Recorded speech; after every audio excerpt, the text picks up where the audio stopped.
Next, answering, starting off here, and the question is, again from Twitter, no name. You all have spoken about your campaigns and platforms. What is the one thing that sets your platform apart from the others?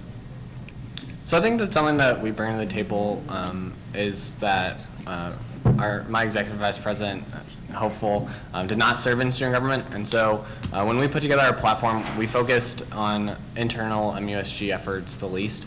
We focus a lot on student life and a lot on student academics, and so we really pushed to include in our platform things that we could accomplish by talking through with administrators that would have a day-to-day impact, not always looking at what would be the easiest for Senate to push through, but what would be the best for all the students.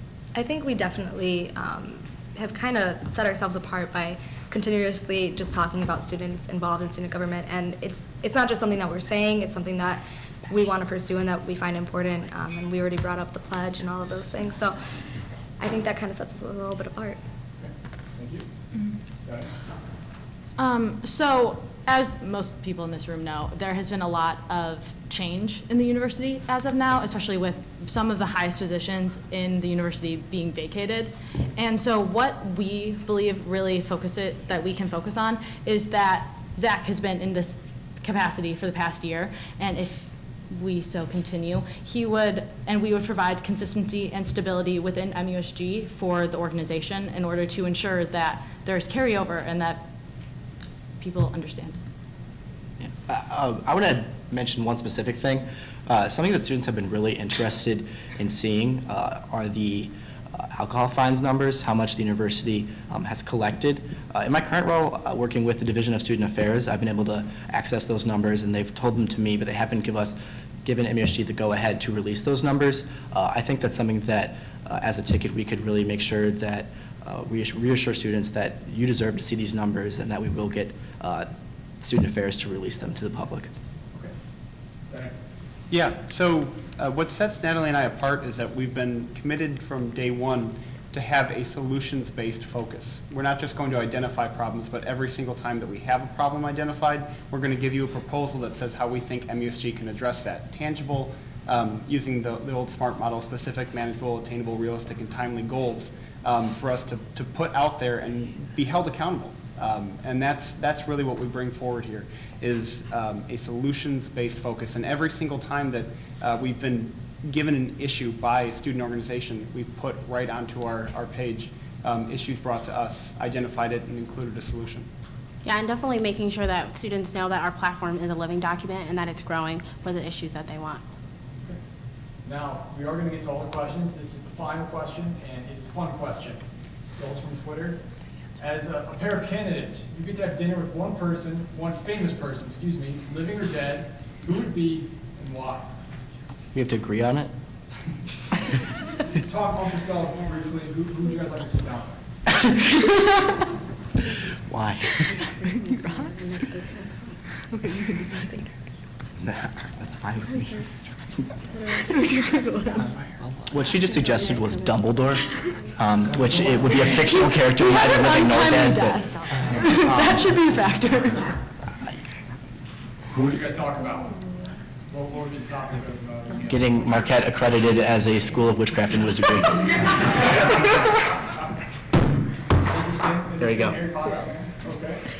Thank you. Who you guys want to have one for? Mrs. Doubtfire. Oh, because he can do it.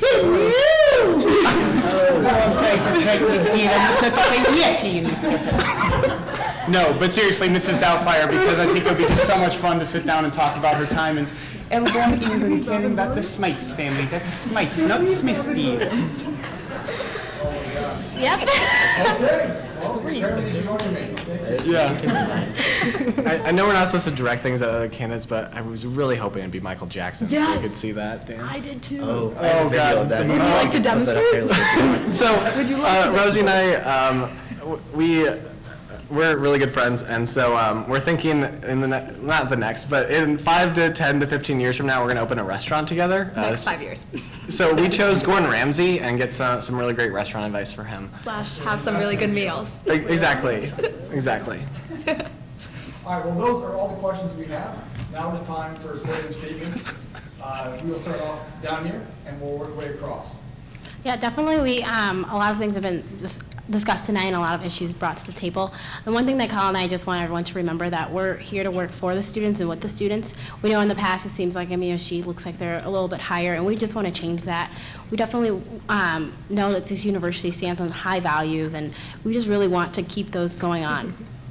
Yeah, we also want to take a moment and just thank all of you for sticking with us for 2 hours and asking your questions. Thank you to Evan for moderating. It's been great. Evaluate every ticket that you've heard tonight. And from the moment that we came to Marquette, I know specifically I remember opening up my welcome letter. First thing you see is a seal, Numen Fumenque, Father Marquette. The next thing you see is be the difference. That's been something that's been core to Natalie and I, both in our personal lives and what we'd like to see from Marquette. So at the end of the day, we'd like you to evaluate and choose the difference. Thank you. So we just kind of want to reiterate, we talk a lot about, and if you follow us, we talk a lot about the students and student government, and that's something we want to hold true to. Before we are, anything within MUSG, we're students at Marquette, and we've enjoyed our 3 years here, and we want to make sure that students get to enjoy their time at Marquette as much as they can. And so, MUSG is not there to just represent you. They're there to work alongside you, whether it be fight for the issues that you want to fight for, or to kind of collaborate with you and solve problems together. And so, no matter who you vote for, just vote. That's how you change things. She said it all. Said it all? Thank you. So here's kind of a bit of fun fact about me. Both my parents went to Marquette, and so I'm a Marquette legacy. They met here, decided to start dating second semester of their senior year, and I mean, they're together still, so it worked out for them.